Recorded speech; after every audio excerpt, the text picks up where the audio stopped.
ES Audio. From the Evening Standard in London, I'm John Weeks, and this is The Leader. As Rishi Sunak calls on world leaders at COP27 in Egypt to protect the planet for our children and grandchildren, back home there's pressure on his government to do more to tackle global warming. Just Stop Oil campaigners have climbed onto gantries at various junctions along the M25 as they continue calls for the government to halt all new oil and gas licences. The action comes just as National Highway secured a new injunction to prevent unlawful protests on the motorway, meaning those entering, staying or affixing themselves to a structure on the M25 could face stricter punishments. The Met Police has been carrying out a significant operation to arrest those climate change protesters causing disruption. But what impact will the continued efforts of Just Stop Oil have in Egypt?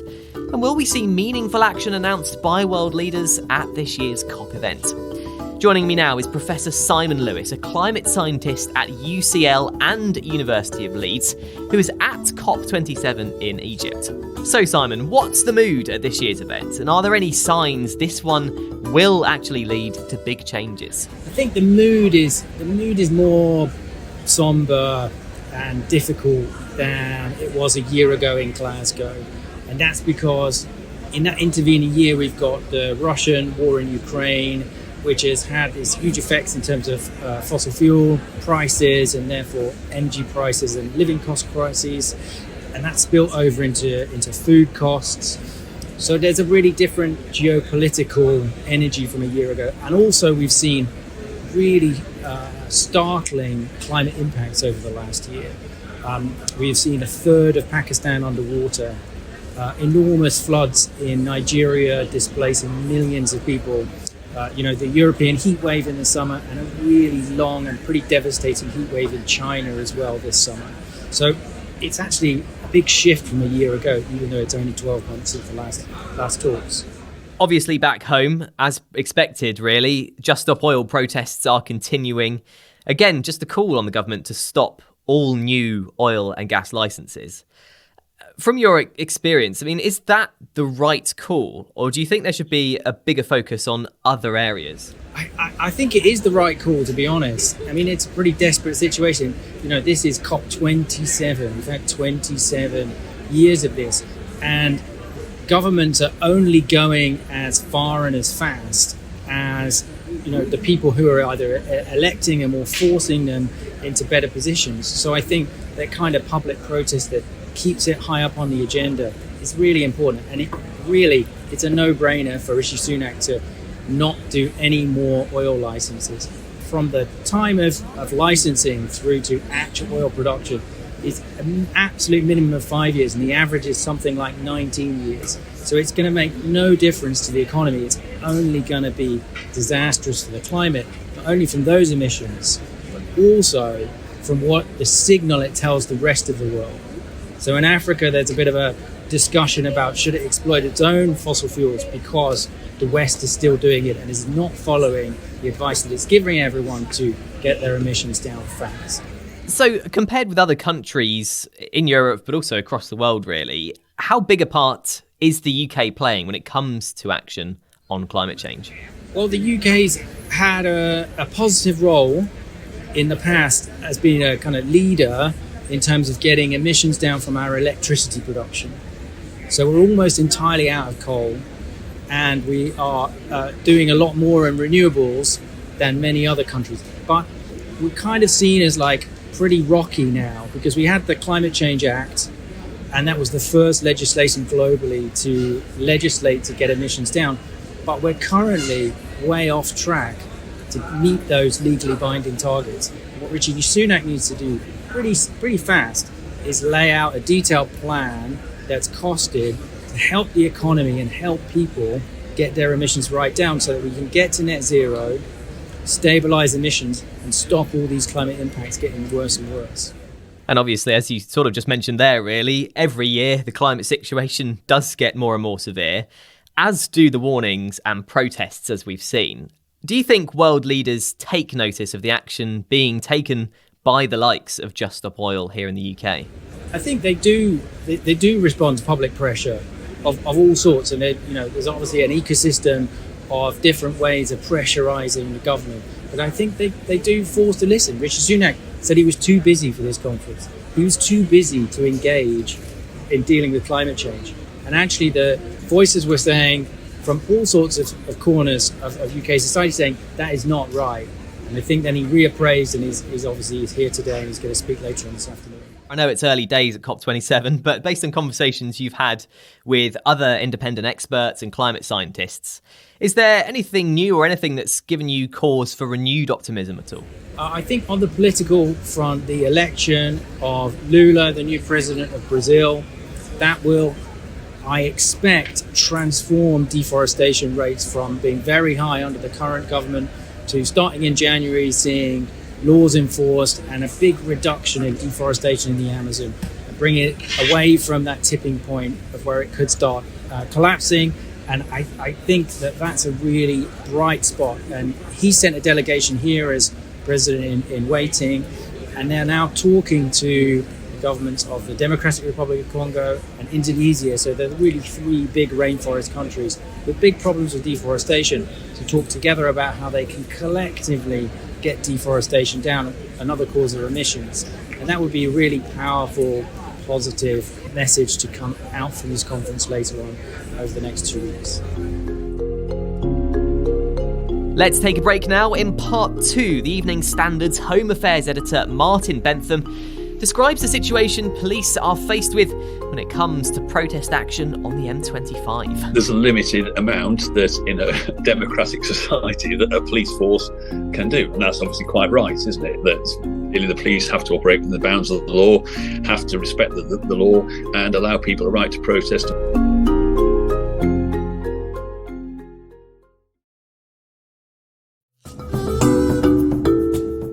Joining me now is the Evening Standard's Home Affairs editor, Martin Bentham. So Martin, first of all, can you just explain what action Just Stop Oil protesters have been taking along the M25 today? The police, various different police forces, the Met, Surrey Police, Hertfordshire Police, Essex Police, have all had to deal with different protests of protesters from Just Stop Oil climbing onto gantries and causing road closures, in essence, in those different locations. There's about at least 9 locations, I think, as it stands, where that's happened, from north and south of the city of London. And although on each occasion the disruption doesn't appear to have been very long, because the police were aware that this was going to happen and were obviously ready and had large numbers of officers on standby to go and deal with it, it still takes time to get somebody safely down from a gantry. And in the meantime, they've got to close the motorway. So there were closures of, it's not quite clear how long in each case, but certainly 40 minutes, an hour or so in different locations. And clearly you can imagine that on a busy motorway like the M25, that must have caused very significant disruption to all the people who were driving there, which of course was the point of the protest. Obviously for the police, it's, as you said, a massive operation to deal with certainly the protests today specifically. I mean, how much is this sort of work taking up the police time, really? The reality of it is that the Met Police Assistant Commissioner, Matt Twist, who's been in charge of their operations, has made the point that the Met has had to have a large number of officers. He said last night it was 10,000 officer shifts since the start of October have been devoted to people being on standby or actually dealing with the Just Stop Oil protest, because of course you have to have people ready to go and to deal with it in case it happens, never mind when it does happen. And he's made the point that that's diverting people from more routine duties, dealing with robberies, burglaries, street crimes, etc., etc. So of course it's having a significant impact on police. And although the Met has got a record number of officers, they haven't got an infinite number of officers, and every officer that's taken off to go and deal with a climate protest of this type is obviously an officer who isn't doing a different type of job. That might also just be pursuing a case that they're seeking to process to bring to justice. So all these things will have a knock-on impact, and clearly the Met are concerned about that, as I'm sure the other forces that are caught up in today's action will be too. And we know National Highways has secured a new injunction on protesters going onto motorways or climbing on gantries, meaning stricter punishments for those who do it. Do you think action like that will deter protesters from taking this kind of action? No, is the short answer to that, isn't it? Because they can already be arrested for the Met has been arresting people for criminal offences, causing a public nuisance, and the test there is whether it's a disproportionate impact, because of course there is a right to protest. So on every occasion the Met has to work out, and other forces have to work out, whether there's a legitimate right to protest and whether the proportionality of that protest is legitimate and therefore lawful.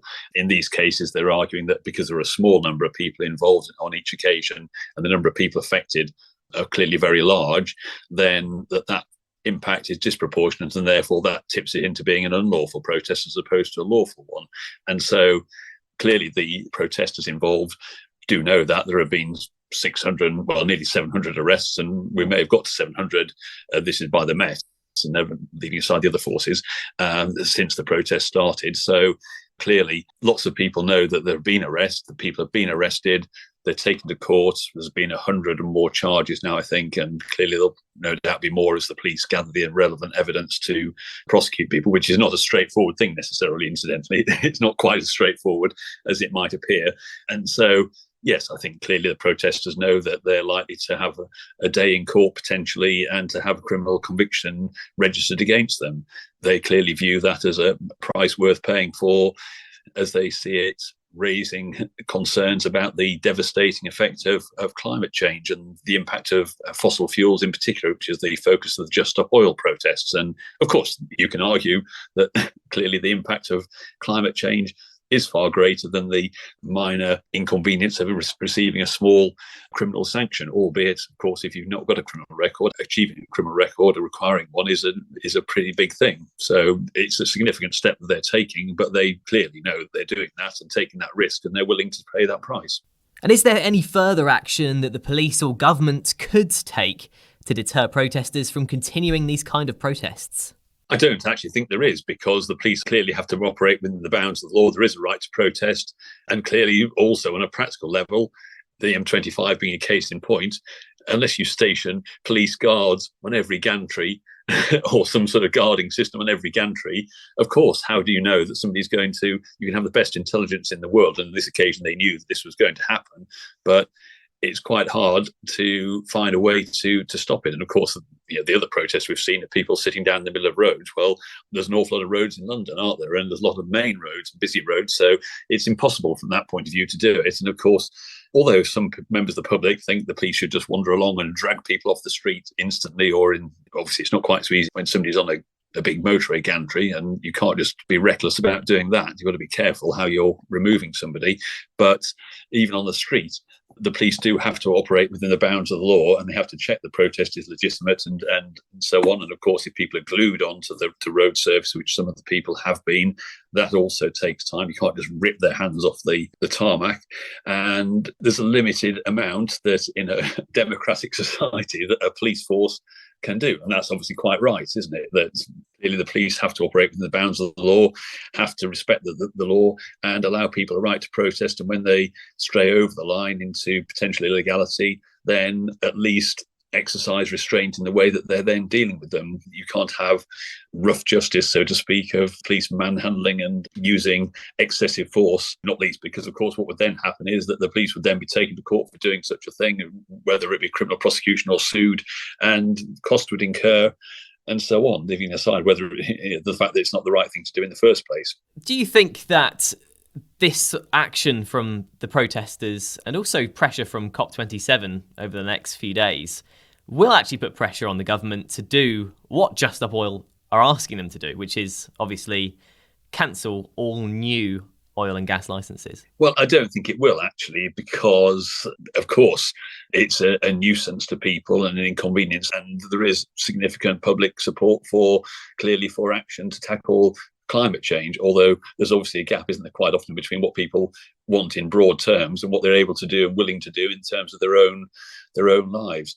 And so there is a gap there. But I think in terms of the government responding directly to the type of protests we've seen with Just Stop Oil or Extinction Rebellion, I think that's unlikely. And also the government clearly does understand the message. The problem, of course, from a government point of view is they then have to say, if you're to take the type of drastic action that protesters of different types want sometimes, then the consequences for ordinary people, including those people themselves, of course, but for lots of other people, are pretty dramatic. And it's not quite so easy as a politician to go around and to advocate doing those things. Now, clearly the climate protesters, Just Stop Oil and Extinction Rebellion before them, argued that is necessary and a necessary price. But politicians obviously have to balance things like security of energy supply, for example. And clearly one of the reasons that's been driving the continued support for some fossil fuel exploitation is the fact that we've just seen this gas crisis and the dangers of relying on big imports of gas from Russia and so on. And the move towards renewables, the long-term solution, is not an instantaneous thing that can be achieved overnight. It should be accelerated as fast as we possibly can to get to that position. But from a governmental point of view, I think that the government has to balance all the different factors, and suddenly saying to people, well, we're not going to have any fossil fuel generation and production, and certainly no new licenses or whatever. No new licenses might be understandable and a legitimate thing and a sensible thing to do. But in terms of complete halting of fossil fuels, for example, in the short term, it would be a difficult step for a government to take, I think. There's more news, interviews and analysis in the Evening Standard newspaper and at standard.co.uk. That's The Leader. Thanks for listening. We're back tomorrow afternoon at 4 o'clock.